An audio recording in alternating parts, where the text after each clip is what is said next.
ఈరోజు లోకేష్ గారి వాళ్ళ అబ్బాయి దేవాన్స్, ఎవరైతే చంద్రబాబు నాయుడు గారి మనవడు దేవాన్స్ పుట్టినరోజు అంటండి. పుట్టినరోజు కాబట్టి తిరుమల శ్రీవారిని దర్శనం చేసుకున్నారు వాళ్ళు. ఆ తిరుమల శ్రీవారి దర్శనం ఇప్పుడు సోషల్ మీడియాలో వైరల్గా మారింది. దేని గురించి అంటే కనుక కొన్ని మాటలు మాట్లాడుతున్నారు. ఎలా అంటే ఫోటోషూట్, తిరుమలలో ఫోటోషూట్ చేయొచ్చా అని కొంతమంది ట్వీట్లు చేస్తారు. ఎందుకని అంటే కనుక ధ్వజస్తంభం దగ్గర నిలబడి చంద్రబాబు నాయుడు గారు, లోకేష్ గారు, అలాగే వాళ్ళ మనవాడు వీళ్ళందరూ కలిపి అంటే వాళ్ళ ఫ్యామిలీ ఫోటోలు దిగారు, కొన్ని ఫోటోలు. కాబట్టి వీళ్ళేమన్నారు ట్వీట్లు చేసిన వాళ్ళు, అంటే తిరుమలలో ఫోటోషూట్ చేయొచ్చా అంటే చాలామంది మీద కేసులు పెడుతున్నారు, అవి ఉన్నాయి కదా.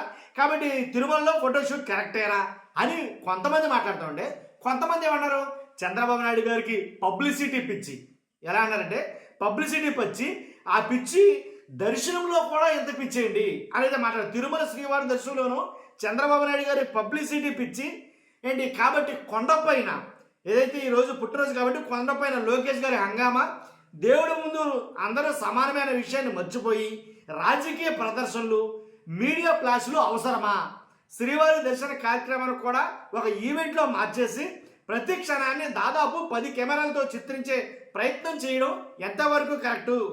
దైవ దర్శనం అనేది మనసుకు శాంతినివ్వాలి, కానీ ఇలాంటి పబ్లిసిటీ వల్ల రాష్ట్ర ప్రజలకు ఒరిగేదేమీ ఉండదు. ఇలా కొన్ని కామెంట్లు పెడతారు చాలామంది, కొన్ని ట్వీట్లు అయితే మరి ముఖ్యంగా చాలా మటుకి వైరల్ అవుతున్నాయి ఈ వీడియోలు.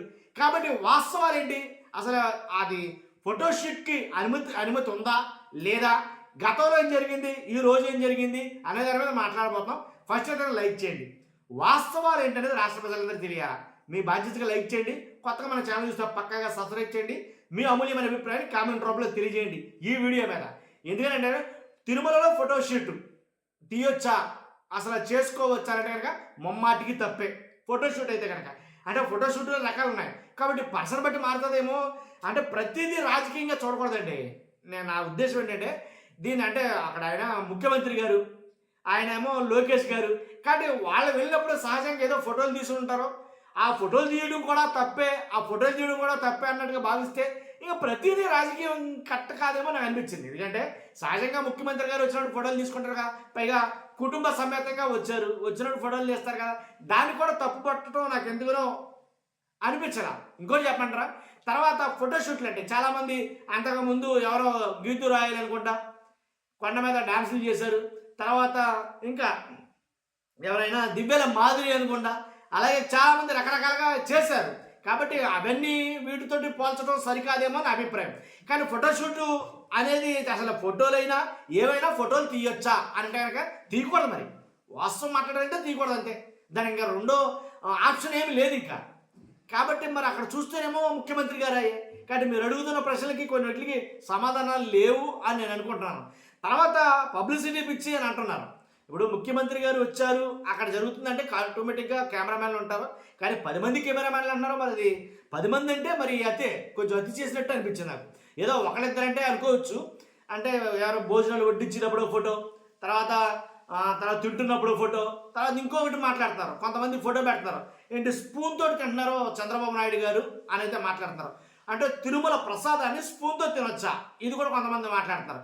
అది అసలు స్పూన్లా కనపడలేదు నాకైతే కనుక. ఒకవేళ మేబీ అది స్పూన్తో పట్టుకున్నారా లేకపోతే లేదా, ఒకవేళ ఏమందండి ఏదో ఇప్పుడు అది కూడా ప్రతిదీ నేను అనేది ఒకటే, ప్రతిదీ భూతత్వంలో పెట్టి చూస్తే తప్పులాగానే కనిపిస్తుంది, ప్రతిదీ కూడా తప్పులాగానే ఉంటుంది. కాబట్టి ప్రతి పనిని కూడా రాజకీయంగా చేయటం కరెక్ట్ కాదేమో. వాళ్ళు దైవ దర్శనం కోసం వచ్చారు, వచ్చిన తర్వాత వాళ్ళతో పాటు కొంతమంది కెమెరామెన్లు కూడా వచ్చారు. కాబట్టి అంటే నా ఉద్దేశం అలా అనిపించింది. మీరు వెనకాల చూస్తున్నారుగా ఫోటోషూట్ అనేది ఏదైనా అనుకుంటున్నారో అది అలా జరిగింది.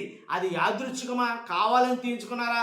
కాబట్టి అంటే మాకోరుడు సామాన్యుడికి ఒక ధర్మం, అంటే అధికారంలో ఉన్న వాళ్ళకి ఒక ధర్మమా, మామూలు సగటు మనుషులకి ఒక రూలు, అధికారంలో ఉన్న వాళ్ళకి వేరే రూలా అని అడగచ్చు. చెప్తానుగా కొన్ని ప్రశ్నలకు సమాధానం లేవు, ఇంకా దాంట్లో ఇంకా వేరే ఉద్దేశమే లేదు. కాబట్టి ఏంటంటే ఫోటోషూట్ జరిగిందా జరగలేదా అనే దానికన్నా అది ఏ విధంగా జరిగింది, అది ఎలా ఉంది అంటే భక్తుల మనోభావాల్ని కించపరిచేటట్టుకుందా, భక్తుల మనోభావాల్ని దెబ్బతీసేటట్టుకుందా ఇది అనే దాని మీద డిపెండింగ్ ఆన్ సిచ్యువేషన్ అంటారు కదా, సేమ్ అదండి. అది అప్లై అవుద్ది అక్కడ నన్ను అడిగితే కనుక. కాబట్టి తప్ప ఒప్ప అనేది తర్వాత చూడాలి. అంటే వచ్చింది దేవుడి దగ్గర కాబట్టి అంతకు మించి రాజకీయం చేయడం కరెక్ట్ కాదేమో అని నాకు అనిపించింది. ప్రతిదీ రాజకీయమేనా అంటే కనుక రాజకీయం ఎప్పుడు ప్రస్తుత పరిస్థితులు అలా ఉన్నాయి. అసలు అలా చేశారు, అలా తెచ్చుకున్నారు వీళ్ళు. వాస్తవంగా అయితే కనుక కూటమి ప్రభుత్వం అలా తెచ్చుకున్నారు ప్రతిదీ కూడా కొడ ప్రభుత్వం అలాగే రాజకీయంగా తెచ్చుకుంది. కాబట్టి ఈరోజు సమావేశం జరిగినట్టు దాంట్లో బిఆర్ నాయుడు గారు లేరు టీటీడీ సమావేశంలో. ఏంటంటే కనుక దానికి వేరే ఇష్యూ ఏం జరిగిందో తెలుసు మీకు, టీటీడీ చైర్మన్ గారి గురించి నేను చెప్పనవసరంలా. కాబట్టి ఇలాంటి మొత్తానికి ప్రతిదాన్ని రాజకీయ కోణంలో చూడకూడదేమో అని నాకు అనిపించింది. అదే విషయం మీకు చెప్తున్నాను. మీ అభిప్రాయం అంటే ఖచ్చితంగా కామెంట్ రూపంలో తెలియజేయండి. ఓకేనా? Thank you very much.